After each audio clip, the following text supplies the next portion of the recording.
నాన్న happy father's day నాన్న. Thank you so much బేటా. అసలు ఫాదర్స్ డే ఎప్పుడు జరుపుకుంటారో తెలుసా రేయాన్ష్ నీకు? తెలీదు నాన్న.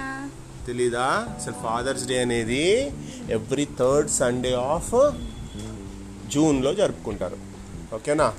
ఓకే నాన్న. అయితే ఫాదర్స్ డే గురించి ఒక మంచి ఆర్టికల్ నేను చదివిన, అదేంటో నీకు చెప్తా విను.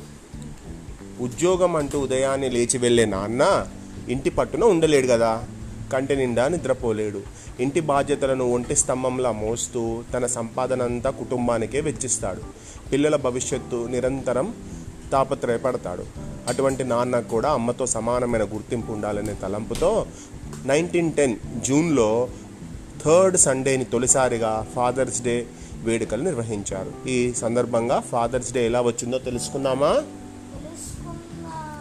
ఒక అమ్మాయికి వచ్చిన ఆలోచనతోనే ఫాదర్స్ డే అనేది సెలబ్రేట్ చేస్తున్నారట. పిల్లల్ని కనిపించే ఉత్తమ పౌరులుగా తీర్చిదిద్దడంలో తల్లికి తండ్రికి ఇద్దరికి కూడా సమానమైనటువంటి పాత్ర ఉన్నప్పటికీ తల్లికి లభించిన గుర్తింపు తండ్రికి లభించలేదు. ఎప్పుడు మా మామ్ ఈజ్ గ్రేట్ అంటావు, మా పప్పా ఈజ్ గ్రేట్ అంటావా? నువ్వు అంటావు, కానీ ఎక్కువైతే మామ్ ఈజ్ గ్రేట్. ఎందుకంటే మామే ఇంట్లో అందరికి అన్నీ చేసి పెడుతుంది కదా. నాకు daddy is great, mom is great. Very good. అయితే తల్లిదండ్రులు ఇద్దరికి సమానమైన పాత్ర ఉన్నప్పటికీ తల్లికి లభించిన గుర్తింపు తండ్రికి లభించడం లేదని భావించి తండ్రి పాత్రకు తగిన గుర్తింపు కోసం ఒక కూతురు పడిన తపన నుంచి పుట్టిందే ఈ ఫాదర్స్ డే. దీన్ని ప్రత్యేకంగా జరుపుకోవాలన్న అవసరాన్ని తొలిసారిగా గుర్తించి ఆ దిశగా ప్రయత్నాలు చేసింది వాషింగ్టన్కు చెందిన సోనారా. ఈ అమ్మాయి ఈ విషయంలో ఆమె ఎంతగానో పోరాడి ఫాదర్స్ డే ఏర్పాటయ్యేలా చేసింది. ఈ ఉత్సవాలను మొదలుపెట్టింది అమెరికా అయినప్పటికీ కాలక్రమేణా అన్ని దేశాలకు పాకింది. సోనారా ఎవరు, వాళ్ళ ఫ్యామిలీ ఏంటి అంటే Henry Jackson smart, William smart దంపతులు వాషింగ్టన్లోని స్పోకనే అనే గ్రామంలో నివాసం ఉండేవారు. వారికి 6 సంతానం. అందులో చివరి సంతానం సోనారా. సోనారాకి 6 నెలల వయసున్నప్పుడే తల్లి మరణించింది. అందరికన్నా పెద్ద కూతురు వయసు 12 సంవత్సరాలు. అది ఇప్పటి అంటే 1895లో జరిగిన స్టోరీ ఇది. అప్పుడు కూడా పురుషుడిగా విలియంకు మరో భార్యను తెచ్చుకునే హక్కు అవకాశం సమాజంలో ఉన్నాయి. కానీ తన సుఖం కోసం కన్న తండ్రిగా తన పాత్రకు న్యాయం చేయడానికే ఆయన మక్కువ చూపారు. వ్యవసాయం చేస్తూ తన బిడ్డలకు తల్లి లేని లోటు తెలియకుండా పెంచారు. ముఖ్యంగా చిన్నదైన 6 నెలల సోనారాకు ఆయనే తల్లి తండ్రి. 6 నెలల పసిపాపకు పాలు పట్టడం, స్నానం చేయించడం, జోలపాడి నిద్రపుచ్చడం, ఇలా అన్ని విలియం చేశారు. తల్లి ఉంటుందని కూడా ఆ చిన్న వయసులో సోనారాకు తెలియదు. ఆమెకు తెలిసింది కంటికి రెప్పలా చూసుకునే తన తండ్రి మాత్రమే. ఆలోచన మొదలైంది ఆమెకు.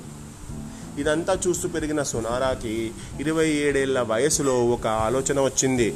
తండ్రులందరిలో తన తండ్రే 27 ఇయర్స్ అప్పుడు తండ్రులందరిలో తన తండ్రే మంచివాడు అని భావించి ఆయన పుట్టినరోజునే తండ్రుల అందరిది జన్మదినంగా జరపాలని ఆమె భావించిందట. అయితే తన తండ్రి జన్మించింది జూన్లో అని తెలుసుకొని ఏ రోజునో సోనారాకు తెలియదు మరి. దీంతో తన తండ్రి జన్మించిన జూన్లో ఏదో ఒక రోజు ఈ వేడుకలను జరపాలని భావించింది. అనుకున్నట్టు ఆ నెలలో ఒక రోజు ఆ ఊరిలో వారందరినీ ఆహ్వానించింది. ఇది కేవలం తన తండ్రి పుట్టినరోజు కాదని, ఫాదర్స్ ఈ సొసైటీలో అంటే పోషించే పాత్ర మొత్తం సమాజానికి ఇతర పిల్లలకు తెలియజెప్పే రోజని, అందుకే ఈ రోజును ఫాదర్స్ డేగా జరుపుకుందామని చెప్పింది. ఆ ఆలోచన అక్కడ ఉన్నటువంటి విలేజర్స్ అందరికి కూడా బాగా నచ్చడంతో అప్పటి నుంచి వారు ఆ విలేజ్లో సెలబ్రేట్ చేసుకోవడం స్టార్ట్ చేసినట. తర్వాత ఇది పక్క గ్రామాలకు కూడా పాకింది. తల్లుల కోసం ఒక రోజు కేటాయించినప్పుడు తండ్రుల కోసం కూడా ఎందుకు కేటాయించకూడదని ఆమె తన పోరాటాన్ని ప్రారంభించారు. ఈ పోరాట ఫలితంగా 1910 అంటే 1910 జూన్ 19న ప్రపంచంలోనే తొలిసారిగా అమెరికాలో ఫాదర్స్ డే వేడుకలు నిర్వహించారు.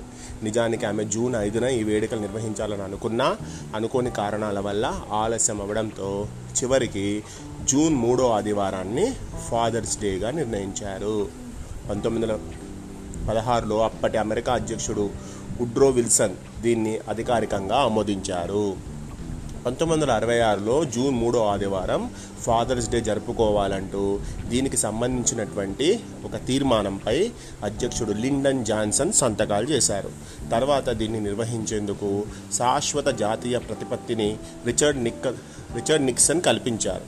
అప్పటి నుంచి ప్రపంచవ్యాప్తంగా ఈ ఫాదర్స్ డే ప్రసిద్ధి చెందింది. కానీ మంచిదే కదా ఫాదర్స్ డే, అట్లీస్ట్ ఒక రోజైనా ఫాదర్ని గుర్తుపెట్టుకుంటారు కదా. Happy father's day. Happy father's day to papa. Thank you Reyansh.